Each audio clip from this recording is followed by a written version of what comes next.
Great, thank you. So thank you everyone for being here. Thanks to those of you joining us virtually. We really appreciate that. So my name is Surendra Adhikari. I am a member of our Surface and Interior Group. It's my pleasure to introduce today's speaker, Professor Glenn Ming from University of Ottawa.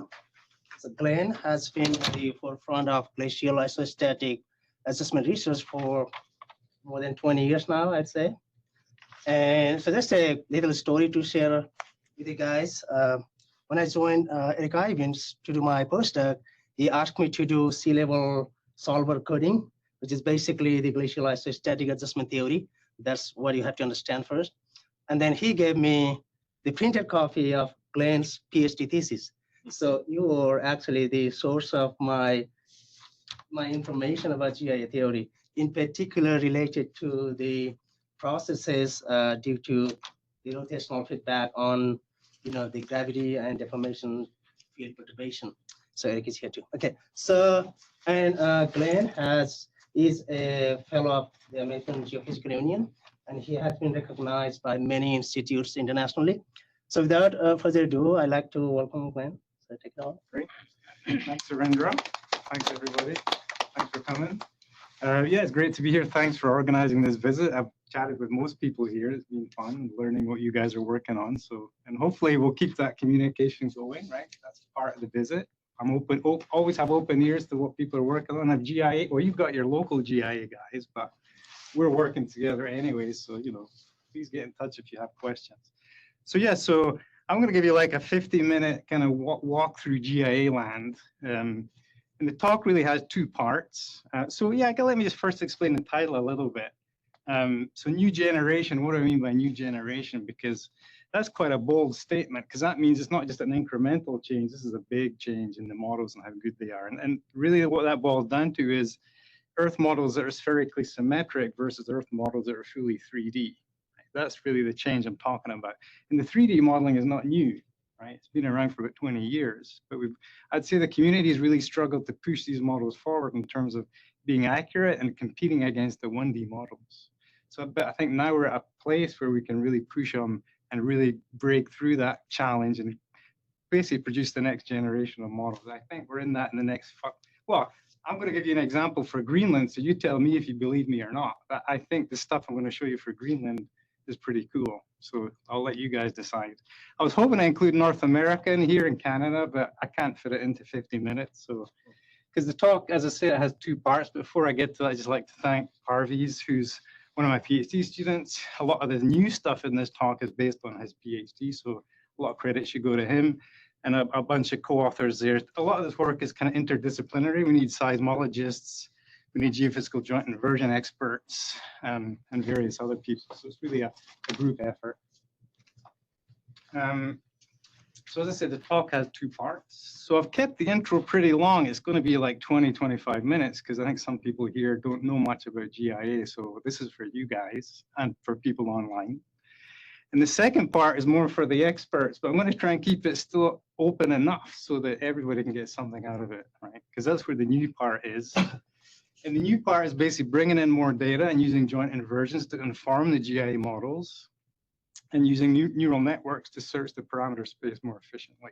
They're the two new aspects of the research I'll be talking about. So let's jump right in. Best place to start is about 20,000 years ago. The Earth, on the top here, yeah, here it is. On the top, that's the Earth about last glacial maximum. So on the left, you have the northern hemisphere, top left, so much bigger ice sheet, or big ice sheets over North America and Scandinavia and Eurasia. A larger Antarctic ice sheet if you go down to the bottom left. So much more ice on the planet. And over about 10,000 years-ish, all that ice basically melted due to climate change. And what we're left with are the two plots on the right, northern and southern hemisphere. So a lot of mass being exchanged between ice and oceans. So that's a large kind of climate forcing of the planet. Now that's kind of the spatial picture of what we've seen in the last 20,000 years. And that also has a time variation, obviously. And we get that from basically taking cores on ocean sediments, analyzing the shells of ancient foraminifera, and basically looking at the oxygen isotope content of those shells. And that isotope content tells us about, it's a proxy for ice volume on the continents. So so basically, let me get this right, the heavier that proxy is, so the heavier means you're going down on the axis, means you have larger ice sheets sitting on the continents, right? Or more ice on the continents. So right now we're over here, present, this is not a very easy pointer. That's us today. So we've got low ratios. So the oxygens are isotopically light because a lot of that ice is fluxed back into the oceans, right? So sea levels are quite high. And that's why they plot that record upside down, so that when sea levels are high, you get low values of del ET0. So it's a proxy for global ice volume or eustatic sea level or barostatic sea level. So you can see there's been many cycles of sea level fall and rise over the last million years in this case. And that's all related to orbital changes largely, like Milankovitch cycles, that kind of stuff. So there's a long time history of these changes. But in GIA modeling, we tend, not always, but we tend to focus on like this last transition going from way down here, about 20,000 years ago, all the way up to the top. So I can't get that pointer to work well. So that's about 130 meters of global mean sea level rise. This is a big change, as you'd expect, looking at the last figure. So that's like the bathtub model, and I pinched that little schematic from Steve Nerman, I thought it was really cute. So it's like, okay, ice on continents, ice melts, the bathtub water goes up. That's your very simple barostatic model. Now the Earth is not that simple. So in reality, this is where GIA comes in essentially. To model that process accurately, you have to think about things like Earth deformation, changes in gravity due to the mass fluxing around on the surface and inside the Earth, and also changes in Earth rotation. All of these things factor in to basically perturb sea level or all around the planet. Right? So that's, in a nutshell, that's what GIA is in terms of sea level. And you can, so that's just kind of schematically shown on the left. On the right, we have 3 sea level records from different locations. Start off with B there, location B, that was under the Scandinavian ice sheet.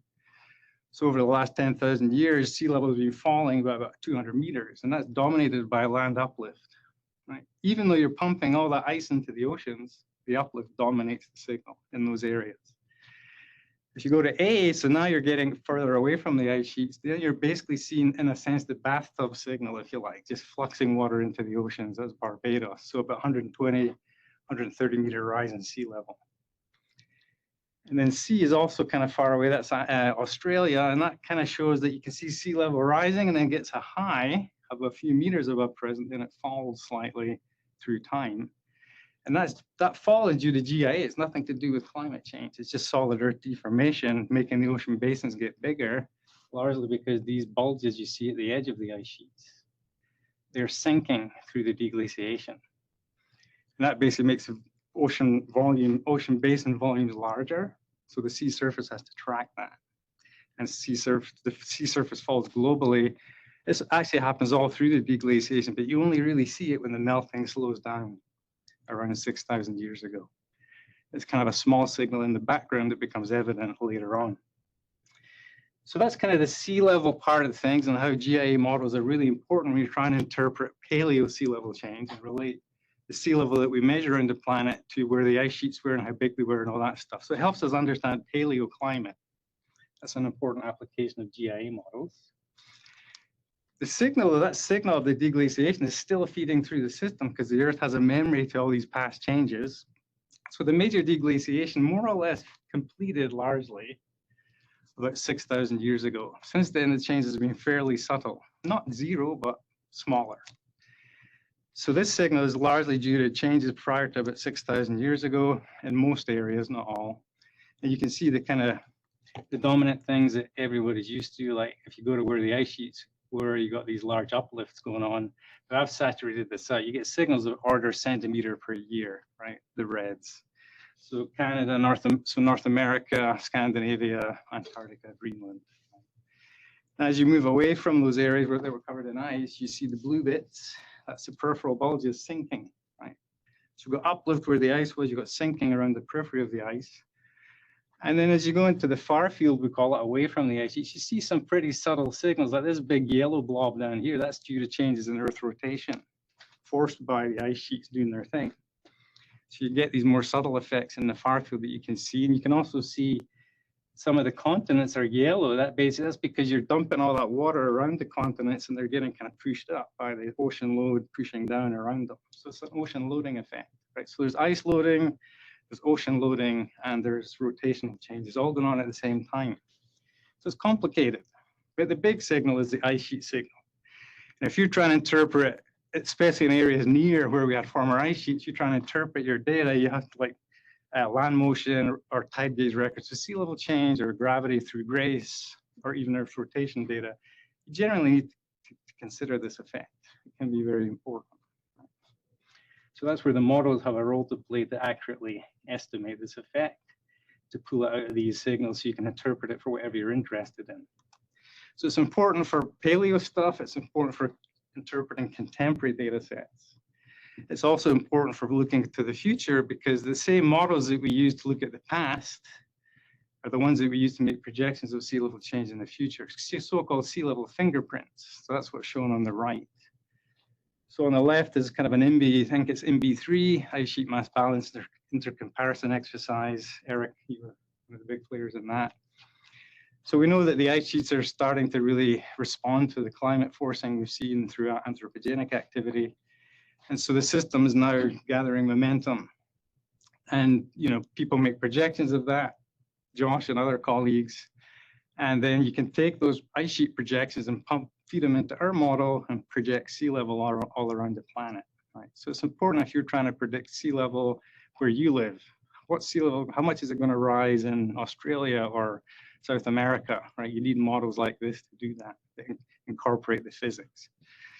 So just to summarize, so paleo, contemporary, and future, the GIA models play a role in all of those kind of applications and understanding the data sets and making projections into the future. So that's kind of the broad picture. Why should we care about GIA? That was basically the motivation for those last few slides. So let's hone into GIA in a bit more detail. So, it's essentially a surface mass redistribution, as it says on the left. And that kind of forces the Earth, and then you get a response, and you can measure that response through measuring sea level change, changes in gravity, changes in the Earth rotation state, and motion of the land surface. All of those things can help us understand GIA. And in terms of the load, it's really ice. Ice sheets are the big part of it, and the sea level change itself is a load that perturbs the system, and so is the change in the rotation vector. That also feeds back on the system. So all of these things are kind of interconnected. So you generally have to solve this iteratively to get accurate solutions to solve for all these things and make predictions. So that's the basic picture. So how do we proceed to develop these models? Well, data obviously is where we go. So get our hands on the best data we can. And to be honest, for GIA, probably the classic is that I would argue still the best data sets, but that might change in the future as the geodetic data get better and better. It's still relative sea level because it's a large signal to noise. Right? As the geodetic data, people can parse out the different signals better and better, then that's going to maybe overtake in certain regions, I think. So the basic idea is you build your model, you can compare it to data, and you tweak your parameters, and then you basically learn about either rheology of the Earth, if that's your goal, or how the ice sheets are changing in some part of time, some part of history. So they're the two main foci of GIA modeling: constraining the Earth, constraining the ice. And the focus of this talk is really going to be the left side, constraining Earth rheology. So to make the rest of the talk understandable, I kind of have to give you a little bit of background on what are the main components in the models. So as I said, you've got your Earth forcing and the Earth response. So they're basically the two parts. So the Earth forcing is that you need a model of ice sheet changes through time, an ice history model. You need a model that, for a given ice sheet and Earth model, that can compute sea level change. That's your sea level model. So that's part of the forcing, if you like. But the sea level model also gives you the part of the response. You need your rotational dynamics in there, the Euler equations. So that kind of covers your forcing. Then you need your Earth model on the right in green. And there's two aspects to that that are kind of crucial. One is the geometry. All of these problems that include sea level use a spherical model. The only thing you have to decide is it a 1D spherical model? In other words, parameters only vary with depth, or is it going to have 3D structure? And the other thing you have to really hone in on is the rheology. And we usually assume a simple Maxwell rheology, so a spring in series with a dashpot, very simple. But some people are looking at more complicated ones, right? Could be important, but that's kind of the classic one.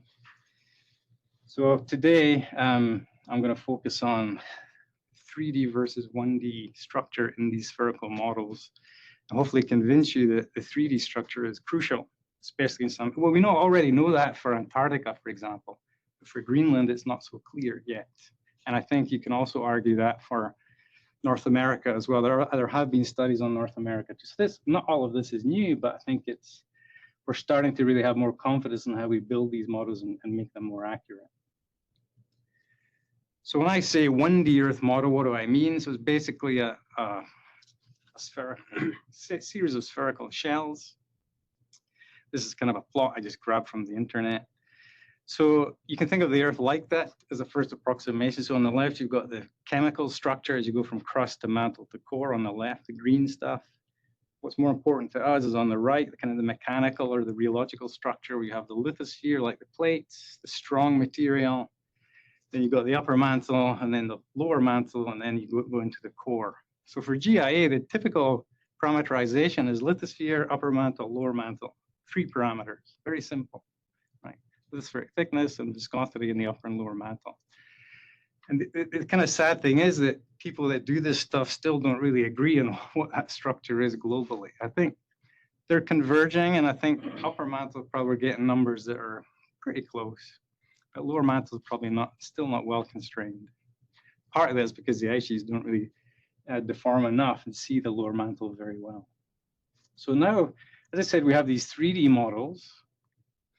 So we're basically adding lateral properties now to the Earth, and that includes the lithosphere. So this is an example of a lithosphere model that was published a few years ago by J.C. Afonso, showing that the lithosphere is very thin, where you'd expect at mid-ocean ridges around the planet, and it thickens and gets the thickest near cratonic areas where the materials are quite cold. And you get variations of order hundreds of kilometers, so large variations. And you can look at this plot for a while and dig things out, but yeah, so that's a model that we use in the 3D models as well as others. And then beneath the lithosphere, you take global tomography models of velocity, and you convert velocity to temperature, temperature to viscosity through making a series of assumptions and choosing parameters that probably have a lot of uncertainty. So it's not an easy thing to do, but that's how you create a 3D model. Is it accurate? Do you believe it? That's a whole other question. But that's what we do. And that's where things get complicated, because when you build these models, you have a model, but then you have to test it, compare it to data, and you have to vary the parameters. And there's different ways you can vary these parameters. I don't want to get into that detail yet, but it's a challenge because the model that you see on the left, one run takes a few minutes, right? The model on the right, one run takes 4 to 5 days on 100 cores. Completely different ball game.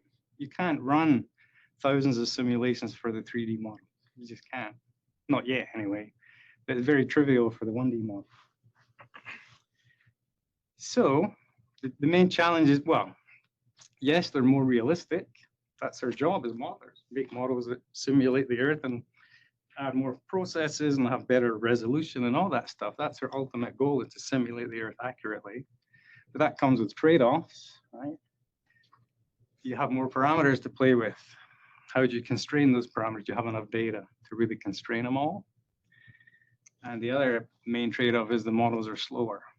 So you can't really search that larger parameter space well. So they're the 2 main issues you have to deal with. And that's, in my view, maybe some of the people here don't agree, but that's really held the community back, I think, in the last 10 years. Sure, you can do sensitivity studies with 10 models or 20 models or 30, but you're not really optimizing your model in any way. You're just playing with it a bit and showing how it compares to 1D.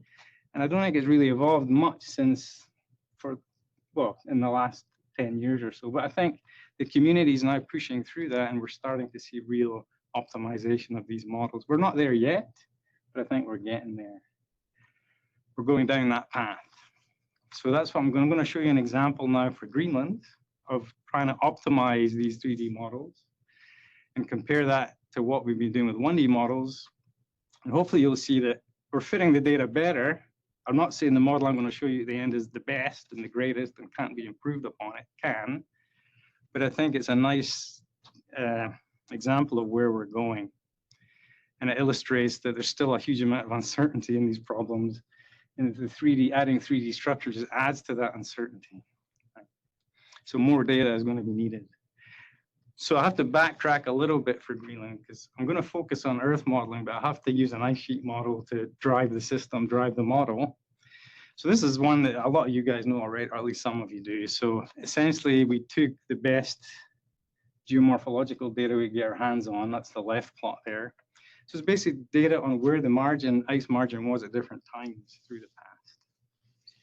So it's from geophysical surveys of the ocean floor, mapping out end moraines of ice sheet, the ice sheet, getting dates on that end moraine. And it's a patchy data set, right? It's not perfect, no paleo data set is, but at least it tells you where the ice margin was in certain areas at certain times as it retreats from the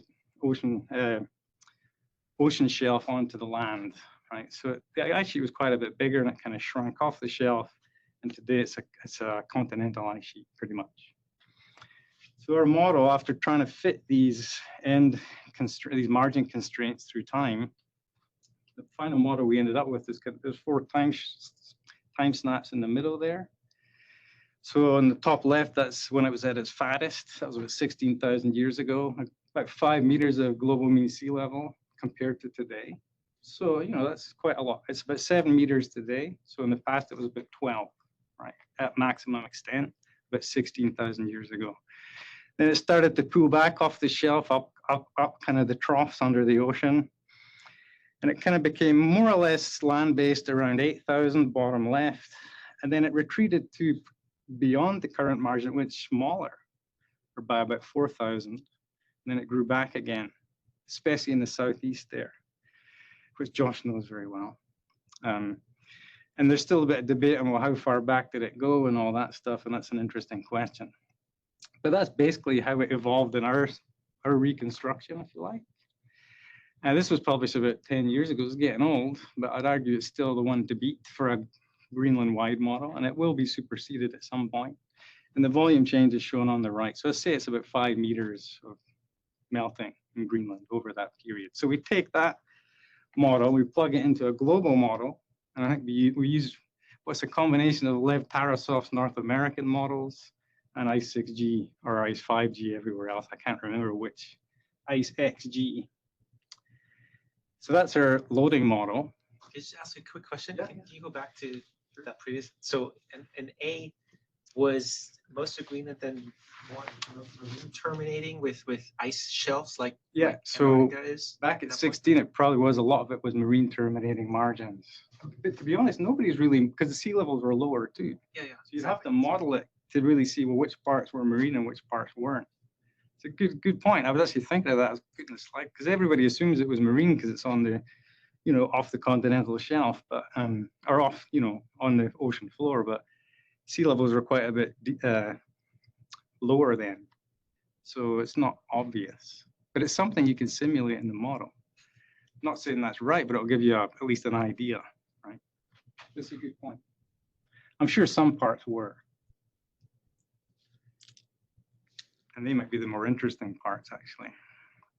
So now we need a data set, right? We've got our ice sheet loading history to drive the model, global model with a nice Greenland part in it. Now we need data. And as I said, the sea level data is probably the best data set we've had recently. So if you go to Greenland and this is actually from the west coast around Disco Bay area, there's tons of lakes kind of near sea level, freshwater lakes, but near sea level. So we have colleagues have been working with for a long time at Durham University. They basically go there and they sample these lakes. And the idea is this, that some of these lakes were, in the past, were marine lakes under the ocean. That's on top. So you've got a little depression under the ocean, under the sea, that range of that solid black line to that kind of dotted line, that's a tidal range, essentially. So the tidal range is going up and down, but that lake remains, that little depression remains under the ocean. It's fully marine. So it's just marine sediments getting deposited in there. As sea level falls, either due to uplift or sea surface going down, it's a relative thing, it becomes isolated, right? So if you go down to the bottom, the sill of that little depression is now kind of isolated from the ocean. So even as the tides go up and down, none of the salt water is getting in, right? So it now becomes totally fresh water. Now through that transition, you get a part that's kind of semi-fresh, semi-salty, semi-marine. It's not instantaneous, right? It takes hundreds of years. But that's the basic idea. You go from a depression under the ocean with only marine sediments to a proper freshwater lake with no marine sediments and only freshwater sediments. Assuming that lake saw that transition, they don't all see this transit. And that's where you play a game. You look for lakes at certain elevations and you target specific lakes. And if you get high enough, then you won't see any marine sediments. You'll be too high. Means sea level was never up there. Right? So these colleagues, they go there with their little dinghies and stuff and they core the lakes.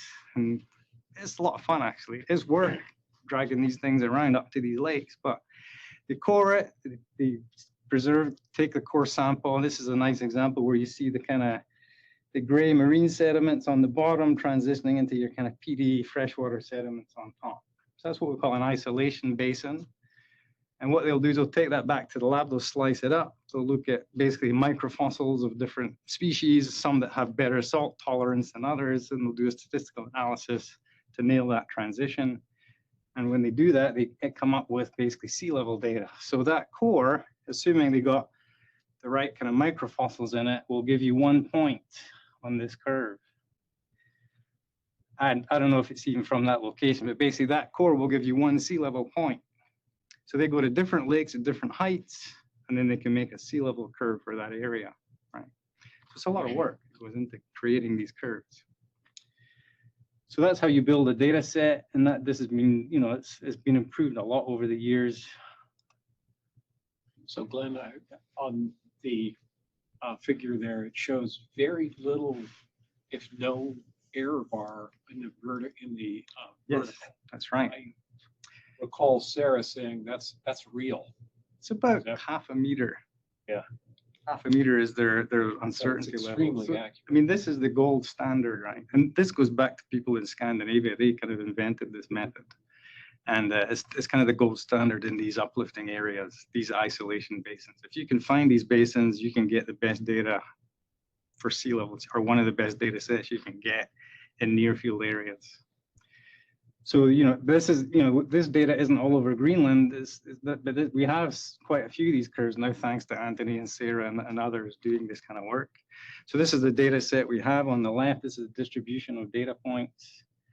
So you can see it's pretty well covered, except for this gap in the north kind of, I'm going to give up with that pointer. And then look at the northwest, kind of, there's this gap in data. That's because at that location, there's no sea level markers above present. You can go sample the basins there. There's no marine sediments in the basins. So sea level has only risen to present there. And the only way you can get data is to get in a ship and go offshore and drill. And that's expensive. Nobody's done it yet for sea level. So that's why there's no data there yet. And down in the southeast, that's kind of very mountainous, hard to get to. Polar bears, so it's just more logistically hard and scary. So nobody likes to go there, but there are some data sites now. So a lot of data. So we take the data with our 3-parameter 1D Earth model, scan through the parameter space. So this colorful plot bottom right. On the left, on the y-axis, that's our lower mantle viscosity. On the x-axis, that's our upper mantle viscosity. We scan through that parameter space with our model, making forward runs. And then we find where we get the best fit. So basically where you get the strongest blues, that's our optimum model parameter set for that data set, for that loading history. That's it. So that's your typical 1D GA analysis in a nutshell. Okay, it's glossing over a lot of details, but that's essentially what we do. Okay. And here's some of the model fits you get with that 1D model. They're actually, I mean, this one here, that's as good as it gets, right? That's just, you retire when you do stuff like that. But that's not that interesting, right? This is where you don't fit. And then, you know, okay, I've got to do something to try and fit the data. So it's nice to fit, but then what do you do next? And also, I should say that even if you fit it, doesn't mean your model is accurate. It just means, okay, you fit it, but maybe you're just lucky. So, you know, it's always trade-offs and non-uniqueness and all that stuff, right? So you can always tweak parameters and get a fit with a different parameter set often, not always, but often. So that's an example of a great fit. There's also some nasty fits, like in the Northwest, we're not getting high enough. I should explain these symbols they mean different things. They're kind of inverted, the upside down triangles that are gray. That means the model curve has to go above those. They're basically mollusks and things that live below sea level. You have to go above those. The lighter triangles that are pointing down, that's things like isolation basins with no marine sediments in them. So sea level's never been up there. So you have to go between those triangles. Right? We're not getting high enough there. We know why that is. That's the ice model. Right? We already know that. We published on that. But in this particular model, we know it doesn't get high. There's not enough mass loss around the Camp Century area. The fits on top right are pretty good. We're kind of going through those data points. Right? So like we're below the white triangles and above the gray ones, so we're happy with that. And site number 18, we're above those, and that's all you can say. We're above them, we're good enough. You can't really say more than that. These are one-way data points. They're not like these isolation basins that are like your model has to go through those. And these are called limiting data points. Either have to be above or below. That's the majority of the data in Greenland. Down in the south, we've also had a lot of trouble fitting the data with the 1D models, but now we can fit them with the 3D models. In fact, we're way above them now, so we'll have to play with the ice model now. So it's always a back and forth kind of thing, right? So that was kind of the state of affairs around 2014. That's where we were at in terms of Greenland GIA and how well are we doing fitting sea level data. And Abis Khan came along and came up with his first GPS data set, land motion, vertical, where he'd removed the signal due to contemporary mass changes to get at the GIA signal, and published this nice paper. And when we first saw this, it was, oh, wow, this is a great data set. Let's see how our model compares, obviously. And we did that, and the bottom line, it was crap. So the data, the solid circles with the error bars, our model that fits a lot of the sea level data is the open circles. So we're way too low. Like I'm talking 5 mil per year or more too low. So there's obviously something wrong here. And this is what I find exciting. This is a major misfit. So you're going to learn something. So the question is what? Well, then you have to formulate your hypotheses to say, well, where's the model missing something? Is it physics? Is it loading history? Is it Earth model? Is it the data? Because these are not just directly measured things. These are corrected for other things. So how accurate is that correction? And this is stuff we're talking about, Surendra and Lambert and Eric. We're still talking about this stuff. So this was great because it gave us another data set as a target. So basically the bottom line is you can't fit the sea level data and the uplift rate data with these 1D models. You can't do it, assuming a Maxwell rheology, right? So we formulated a few hypotheses with these guys, and Surendra's worked on this. So one hypothesis is that the elastic correction to remove the contemporary uplift signal is underestimated for different reasons. I'm not going to get into that. We can talk about it if you guys want. So the correction is not accurate enough. There's this bias somehow. There've been some loading changes fairly recently in Greenland. So post Little Ice Age changes, and Surendra looked at this in a paper in 2021. And that loading signal, if you give it low enough viscosity, that response can be quite large, and it can close the gap, essentially, can push the model results up to the data. But the viscosity has to be lower than it is over the millennial scale. So then you're talking about transient rheology, right? And that's another hypothesis that we're testing. And then the other one that's in the mix is lateral variations in Earth structure, right? So it's probably not just one of these, probably all three, but maybe one dominates, right? So that's kind of where we're at in terms of pushing these models forward. So let me say a little bit more about this Little Ice Age thing. What am I talking about for people that don't do this? So we've got that big deglaciation, right? The ice sheet really respond to like 5 meters of global sea level. But there's smaller changes that happen on shorter time scales, and a significant one of those have happened like in the last few hundred years. So we went from this medieval warm period, when it was relatively warm and the margins were quite far in, and then climate cooled and the ice sheet grew a bit and the margins went a bit further out. And so we went into this little ice age, they call it. Now there's a lot of uncertainty. So that's kind of the time history, if you like. So it's kind of oscillating and growing. And we peaked probably somewhere in the 1800s. We don't really know that well, to be honest. And then it lost mass through the 20th century, or maybe even a bit before that. And Lynn? yeah, So this plot, does it correspond to a particular point in Greenland? Or it's in kind of general? like general extent across Greenland. Think of it as a summary of the total extent of the ice area, if you like. It's just schematic type thing to give you an idea, because the constraints are pretty poor, to be honest. And then you've got the spatial distribution of that changes in thickness. So that those three Greenland plots. So on the left, that's 1900 to 1983. Then using digital photogrammetry, they've got 1983 to 2003. And then you've got the recent satellite constrained stuff from 2003 to 2010. So that's much better constrained. But these are the smaller changes we're seeing prior, and over the 20th century. And if the viscosity in the Earth is low enough, these changes can come through quite strongly. Right? So that's an interesting idea. Hey Glenn, this is Donald. Hey, Don. How do you know how the ice changed during the So- little ice age? Right, so this is work by Christian Kjeldsen. So some of this is based on like geomorphical features in the landscape, like trim lines, and so depositional and erosional features that you can see in the geology. So the older stuff's based on geology. The more recent changes are based on digital photogrammetry.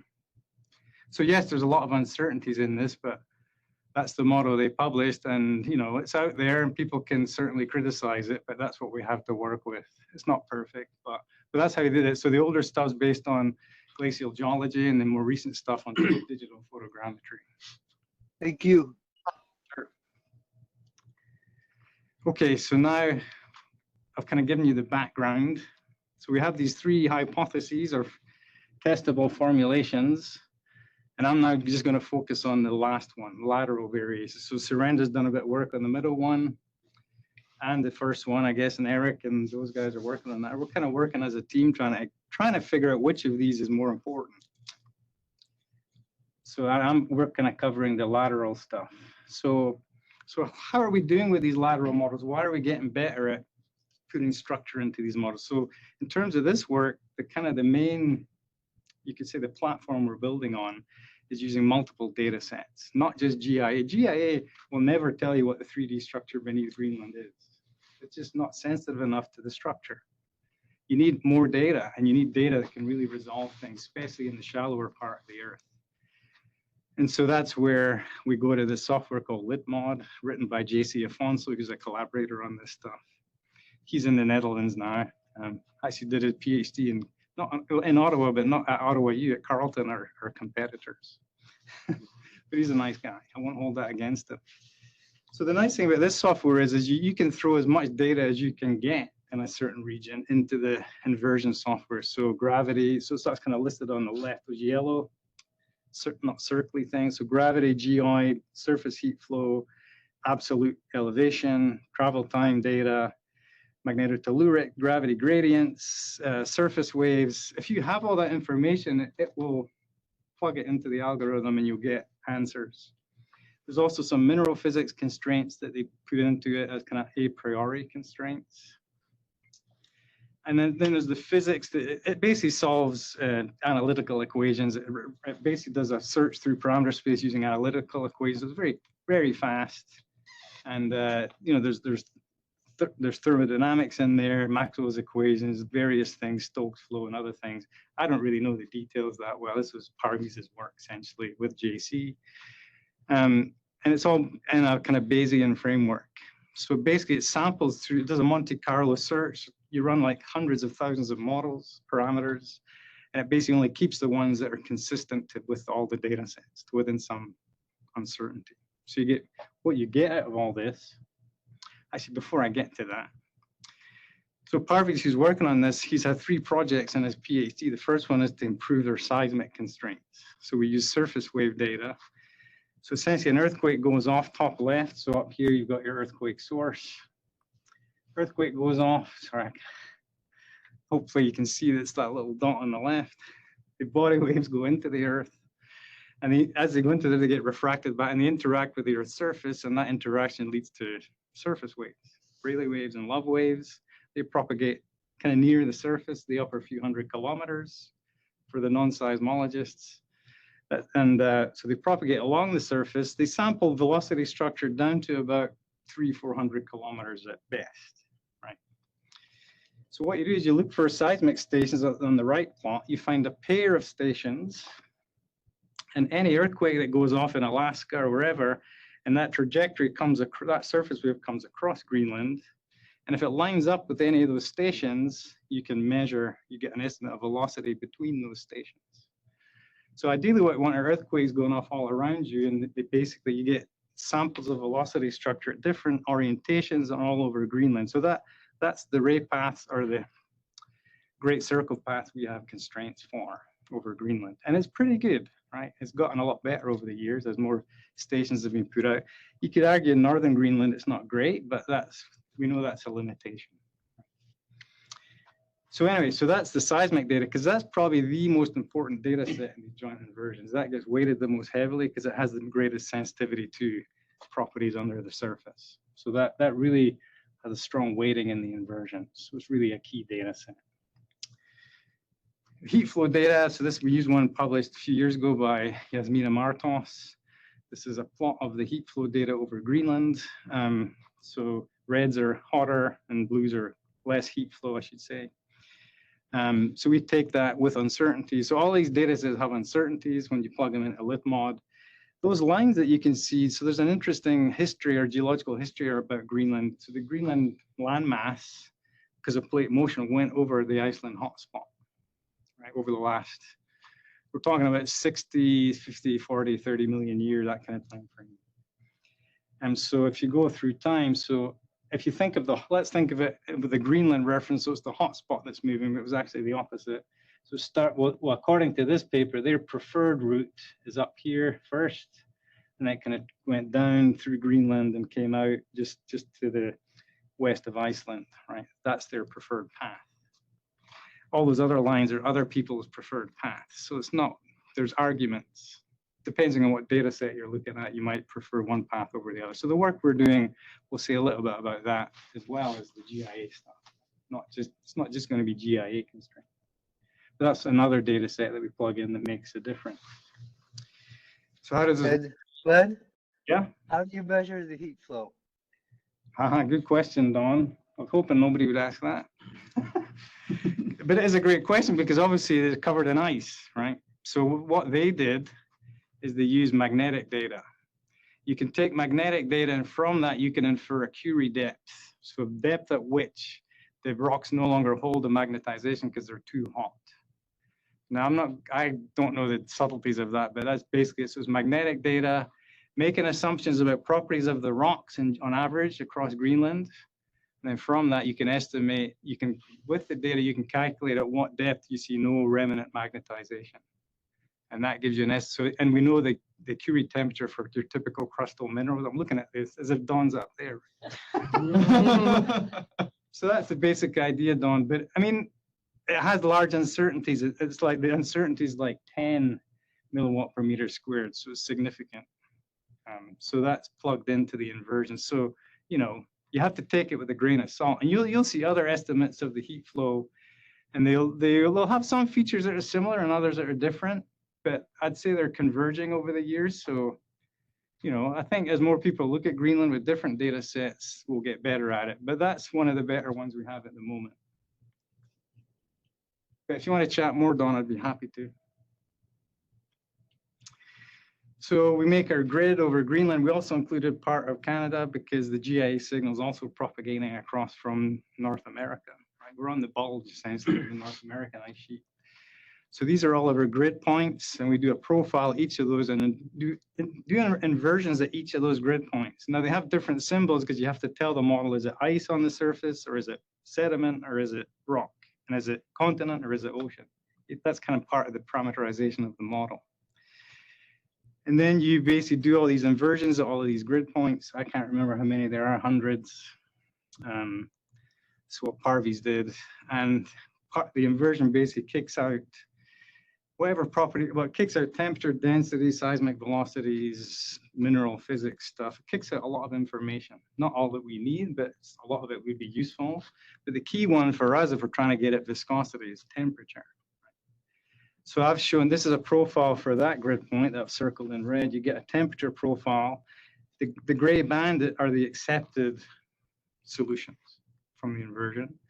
The dashed lines are like your 1 sigma uncertainties, because it gives you a distribution. They're not always normal. Some are better and closer to normal than others. So you can approximate a 1 sigma from it.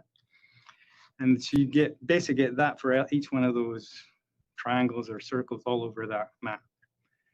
And then you can kind of fit them together into a 3D model. That's how it works.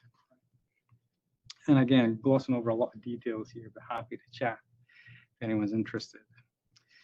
So you take your results and you can make these maps of temperature over the grid area. And this is at 150 kilometer depth. And you see things that reflect the input kind of heat flow data set. You see things that reflect the input seismic data set. So they're all coming together and constraining these maps. And the thing that really strikes you in Greenland is that there's very thick cold areas, the blue areas. And there's other areas that are remarkably hot, where they think this hot spot would have been like here in this middle east of Greenland here. And that temperature gradient, you're talking about, 500, 600, and 700 degrees C. It's just big, if you believe it. This is the average issues. This is the average of the distribution. And the thing that actually surprised me the most is southern Greenland. It's remarkably hot. I didn't expect that. I'm not sure why that is, but we need to think about that a little bit. And then on the right, that's our uncertainties. Yeah. Do you also see this effect in sort of the effective lithospheric thickness that you would also get from? Yeah. So from the temperatures, so you can pick an isotherm to define the base of the lithosphere. So usually we pick about 1200 or so, and that exact, you see the lithospheric thickness map essentially looks like that. It maps on one-on-one. Yeah. But that's the nice thing about this method. You get temperature, and that gives you lithospheric thickness and viscosity in a self-consistent way. Right? So it's really cool. So just to check, did I understand perfectly? This is Afonso's. Yes, this is all JC Afonso's code. And a lot of groups are using it now, so it's been tested pretty well. Oh yeah, And I think it's one of the better ones, but it takes time to use it, to learn it, because it's not, it's easy to run, but to know what you're actually doing, that's another ballgame. Can you use it for the whole globe at once, or Yeah. is it mostly just regional? Right. So remember that global lithosphere map I showed you? So that's JC Afonso's paper doing a global analysis. But it's highly dependent on the data that you give it. So if the data are poor, their constraints are poor. So that's what you got to keep in mind. Are the cratons usually colder than the ocean? Yes. Yes, it kind of makes sense, right? I mean, the general features make sense in terms of like these big, large-scale features, but sometimes a few things can surprise, like southern Greenland in this case. So you take, sorry? Yeah, Don. I'm sorry. In other places of the Earth, how do you measure heat flow in the continents? Well, There's no like boreholes, I guess, that's the direct way to do it. You drill a hole and then you measure temperature at different depths in the hole, and knowing the rock properties, you get a heat flow estimate. That's the most accurate way to do it. Yeah. You can still use this magnetotelluric method, but and probably the best thing to do is you get boreholes in certain places as tie downs, and then you do a magnetic survey and use it to constrain at the borehole sites. Because obviously drilling boreholes is expensive. I think that's, yeah, the different way. I'm not an expert in that stuff, but they're methods that are used even on continents.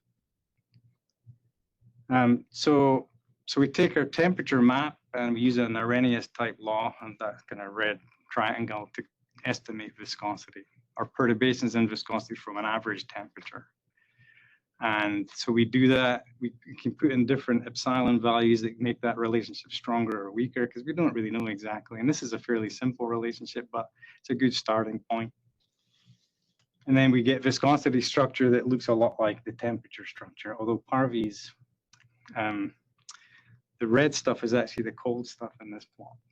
That confuses a lot of people. So the colder stuff gives the higher viscosity. So that's kind of the oranges and the whites. They're the cratonic areas, and the blue stuff is the hot stuff and the weak stuff.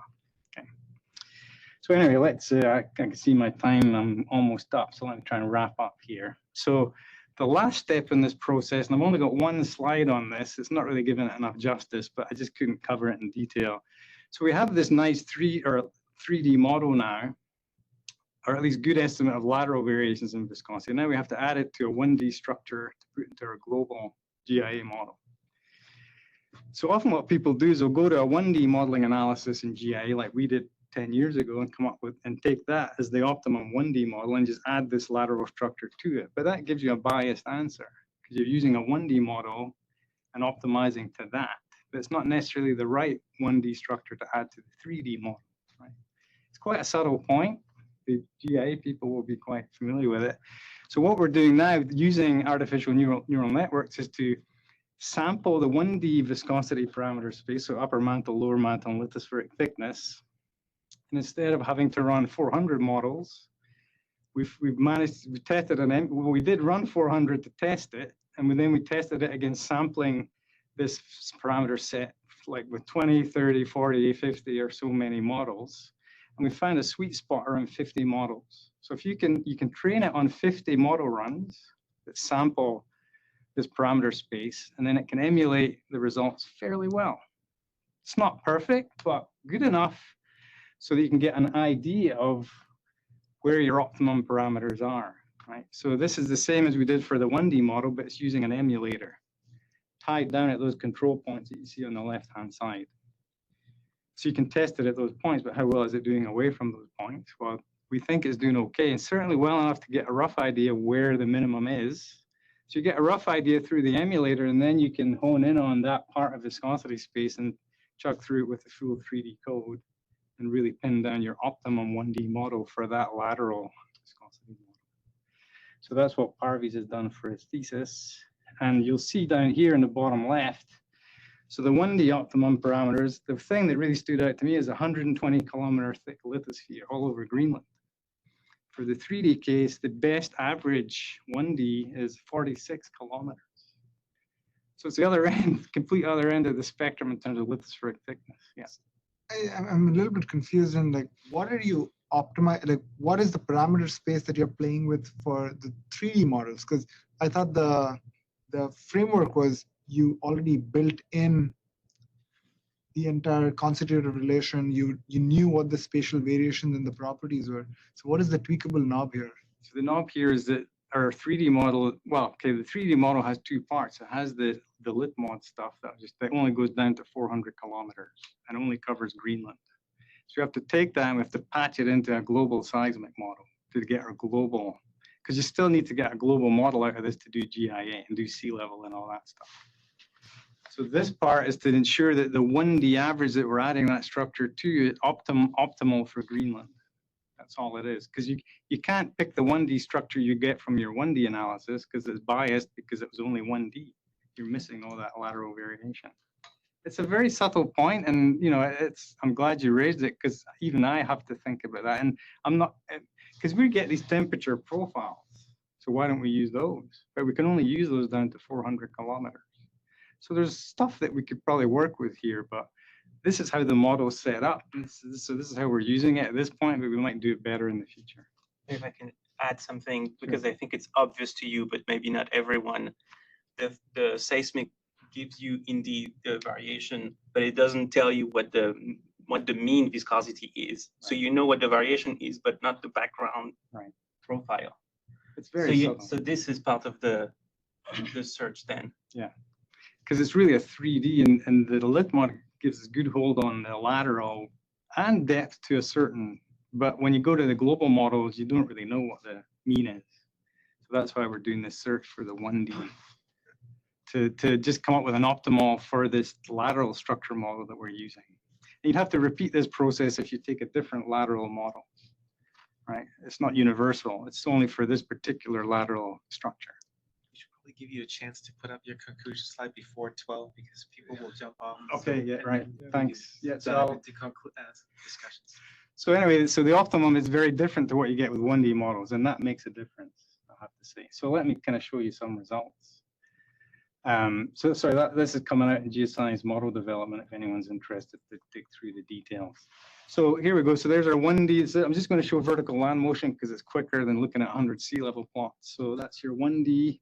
That's your hue, the ice model. That's what we did 10 years ago, basically. You can see the uplift rates. That's the pattern of uplift on the left. That includes the LIA loading, I should say. On the right is the 3D results, right? It's the same scale bar. So you can see, like, if you look, for example, the Eastern Greenland, you're seeing rates that are getting into the 10 mil per year. It's contemporary. This is contemporary rates, yeah.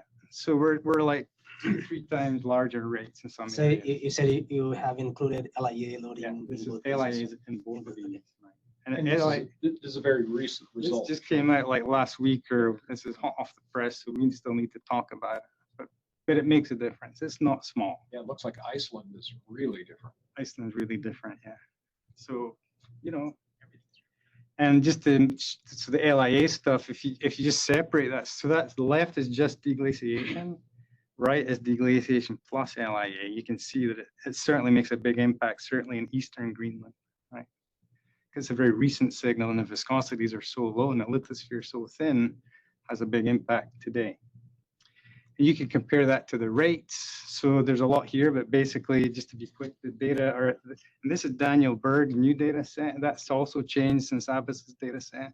The rates have come down a lot on average. Well, not a lot, but significantly because of the corrections. Our original model was the green squares. So it's still low in many areas. And our new model, the full one, are the red dots. So we're pushing it up into the realm of the data, right? There's even some model predictions that are off the screen because I think the LI loading history is too big, is my first guess. It's still not perfect, right? Never is. Usually there's something going on there, but that's in kind of northwest Greenland, and we know that the deglacial model is too small there. There's not enough ice in the deglaciation. So we're running through a new model that has thicker ice in that part of Greenland to see if it can close the gap. LIA is not going to help there because there was not much happening during that time for the LIA.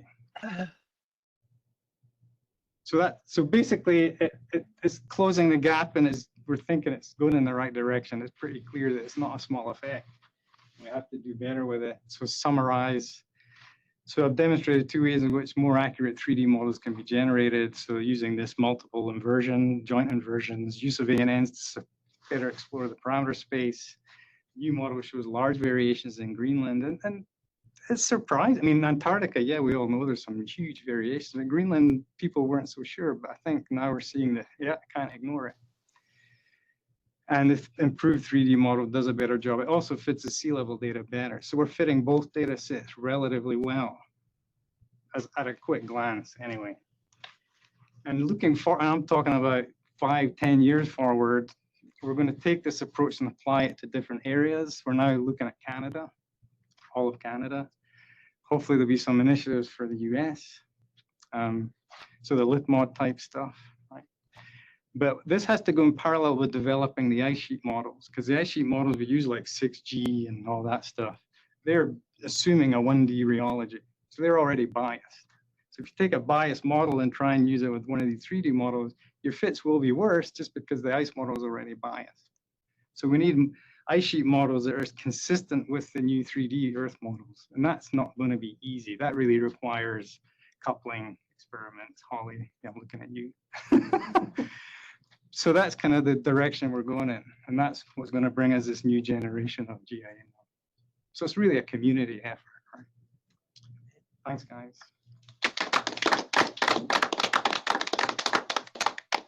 Thanks to the onliners as well. Yeah, we might have questions online. Oh. Maybe we take those first. Well, I see those here.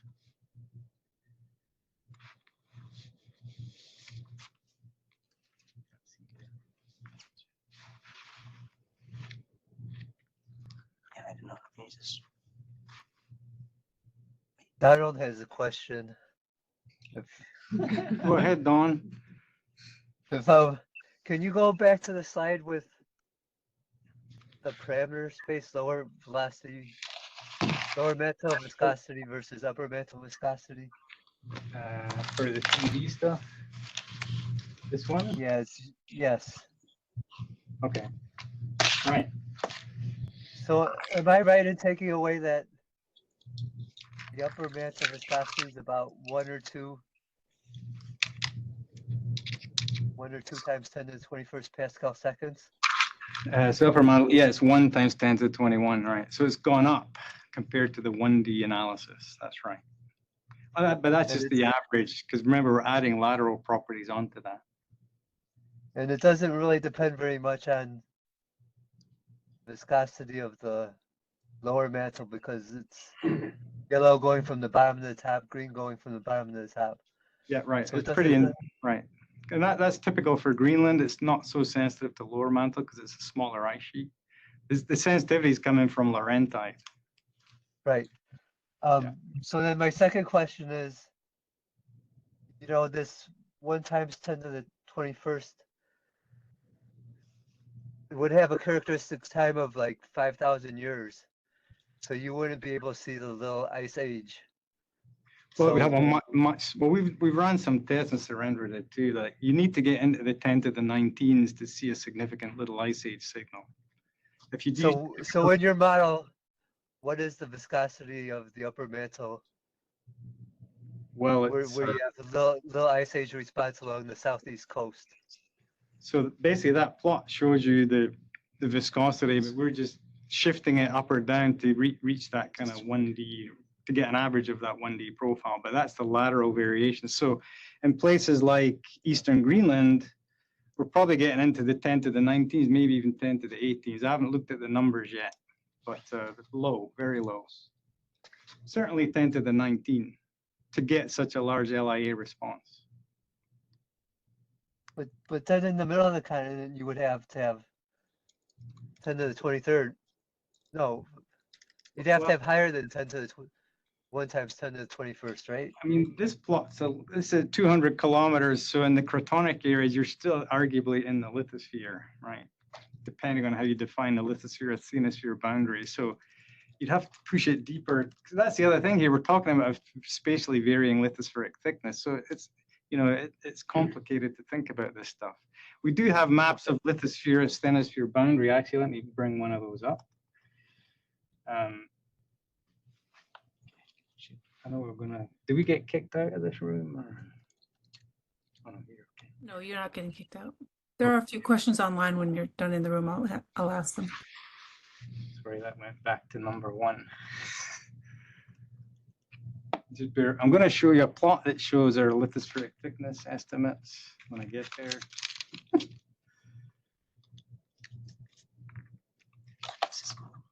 Okay, so why that? Okay.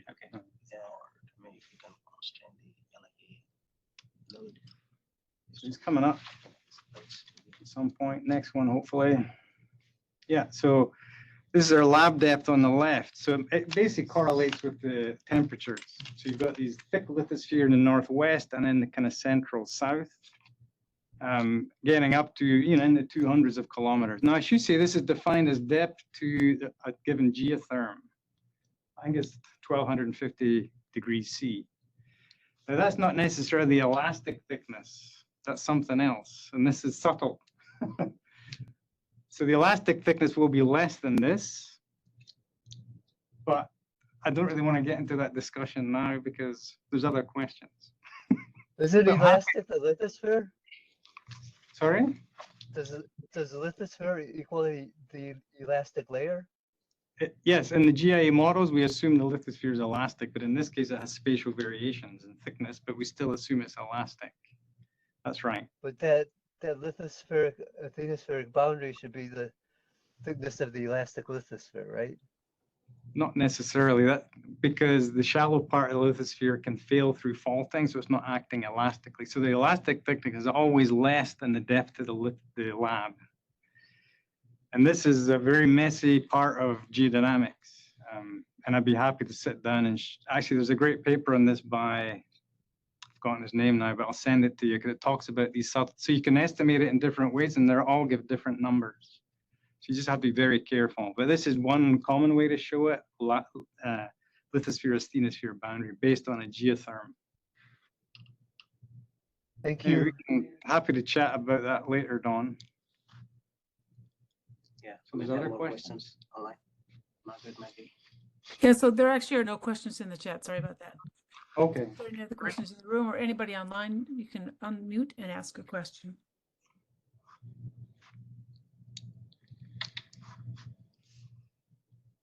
So you hinted at it in your very last slides that we kind of have to revise now the ice histories to match at least the parameter search. Because so these low viscosities right down in the south, so we could never fit that sea level curve in the south. We could never get it high enough. And now we're like 30 meters above it.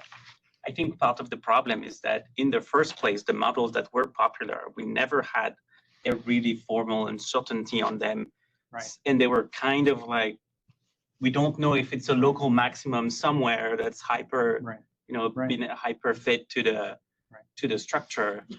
How do you think? Because the problem is our knowledge of the structure of the Earth is not independent of our knowledge of the ice history because of many of the plots that you've shown. Right. How, in your opinion, how should we approach that problem of accounting for the ice histories in our study of GIA?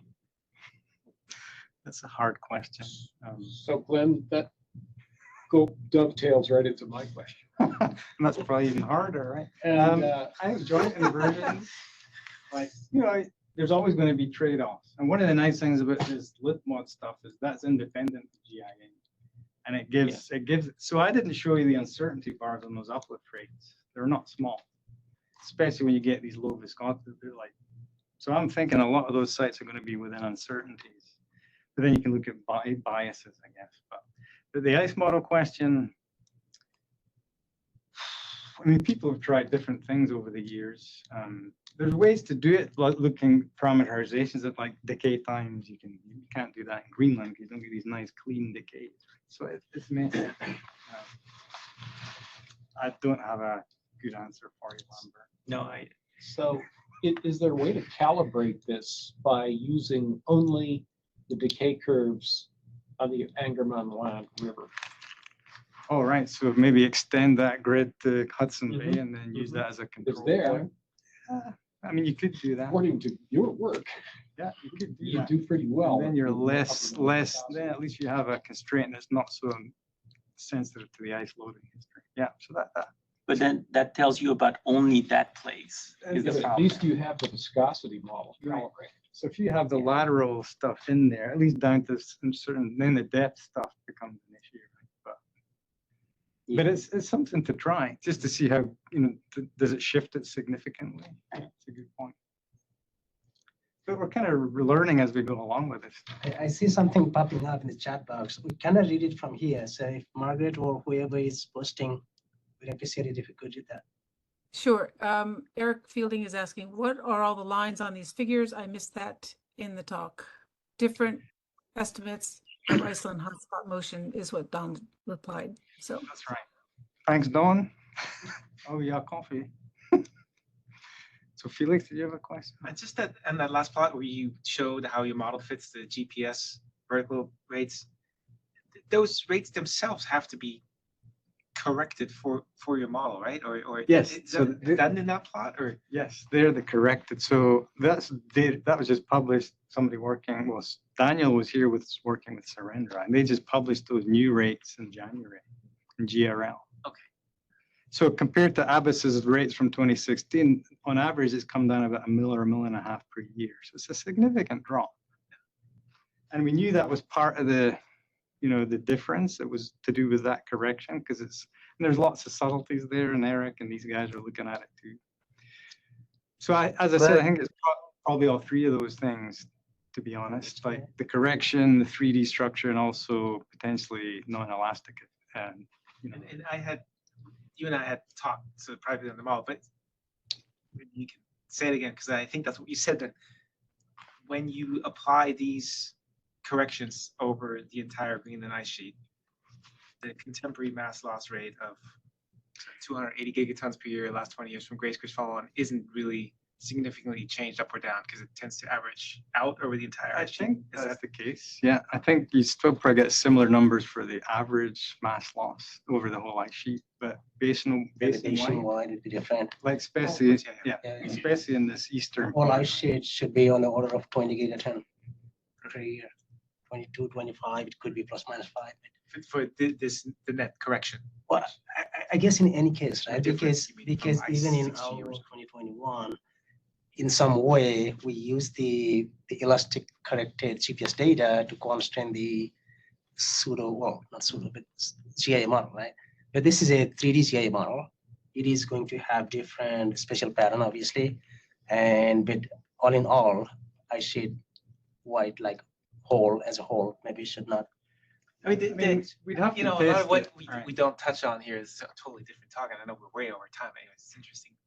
But I mean, we use GIA. I mean, to me, it's noise in my data. I want to get rid of it because I want to isolate the contemporary sea level budget, and then we estimate the planetary energy imbalance, like entirely different, right? So in GIA, uncertainty maps into estimates of the climate sensitivity that's going on today. So right, I mean, there are connections here that are really important. This is not just geology. This is climate change relevant. It's going to impact possibly as you said, the regional scale mass balance, which means then you can, by inference, go down to ice dynamics realm, right? And say, we have improved constraint on mass loss due to dynamics of some glacier change or something. Yeah, the coastal uplift that's right next to Iceland is really dramatically changing the local GA correction. Yeah. And if you look on the west side, there's an area that's uplifting in the 3D, but it's subsiding in the 1D. So there are, I mean, we could do a correction. I mean, if, we could send it to you. I have a couple of questions. I don't want to take too much time here, but probably you are also familiar with some other colleagues who have tested additional hypotheses, like you listed 3 of those. Yeah. And the other one is to insert really, exactly the really thin asthenosphere, really low viscosity, and really grab the local scale uplift, right? Yeah. I mean, so this is a non-unique problem. So any comment on along those front of research?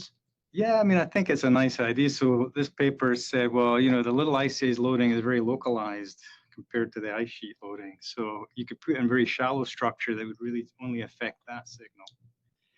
But we're not seeing any evidence in our temperature inversions for a clear kind of high temperature kind of anomaly kind of at those depths all over Greenland. Maybe in a few areas, but these results wouldn't support that hypothesis. And I'm an author on that paper, so I'm not, defending. So I'm not, but it was a nice idea. I think we have to be careful because there is that depth sensitivity as well. It is important. Yeah. And I'm not saying these new models are perfect. They have also, like the surface waves have their resolution gets worse with depth as well. So if it's thin enough, they might not even see it, right? So all things to keep in mind. Sorry, just one more to follow up. So you commented on possible overestimation of LIA loading, the existing one, right? Yeah. Based on obviously the work that you have done, right? But I tend to think that we have much better handle in terms of constraining the superficial changes like the trimline precision and blah blah. That's what goes into constraining LIA load in first place, right? And this one is more like the inferred one. I'm not saying, I guess my point is we have possibly more, we have more trustworthiness on the data that can be directly measured, like in this case, the geological trimline precision and so on, than the inferred interpretation of if it is overestimated or trimlines are clear, but the dating of trimlines, the dating part is very poorly known. I mean, the timing of the timing. Yeah, this is what we found for Patagonia. Really, I think. Anyway, we can talk about that. But I think that the timing in our paper, we found that the timing of LIMX, it is not one of the sensitive parameters anyway. We'll talk more about that. I know you showed us the improvement in the fit to like the modern velocity field, but if you took this back to like the old time series that you had from like from the relative sea level record, like how well does this? Overall, the misfits are lower, so overall it's fitting better. But as I said, in southern Greenland, we're over now estimating the sea level fall because the viscosities are so low and the lithosphere is so thin. But remember, we cranked up the thickness of the ice model to try and fit with the 1D model, so now we know the ice model is probably incorrect. So it's always going to be a bit of this back and forth. But we're heading in the right direction because overall we're getting better fits, but there's always going to be a few areas that you need to go back to and tweak things with the ice history. It's yeah, back and forth. And Lev Tarasov's, he's got a whole bunch of new Greenland models coming out. We need to test them as well. So yeah, work in progress. Is the modern velocity field that sensitive to ice history? Yes. Any more questions? I had one, but we can talk later. No, I mean, if you have, just go ahead. So my question is, you're fitting your neural network model with the output from, as I understand, output from the 1D model, right? Well, we're using output from the 3D model. Output from the 3D model. So we're running the 3D. Well, we're running the 3D model 3D and 1D, and then taking the difference, and we're emulating the difference. So your neural network learns about the difference between 1D and 3D model. Yeah.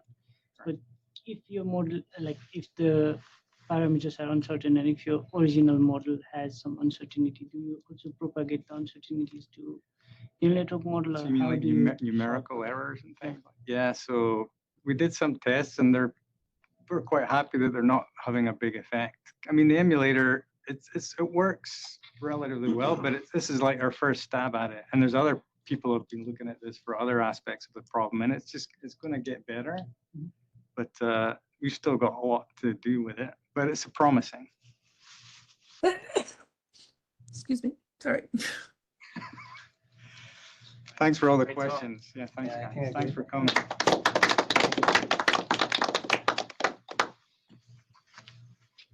So these kind of 3-parameter variations. Thank you, Glenn. Thanks, Don. Appreciate the questions. Because the system is damp. So you don't need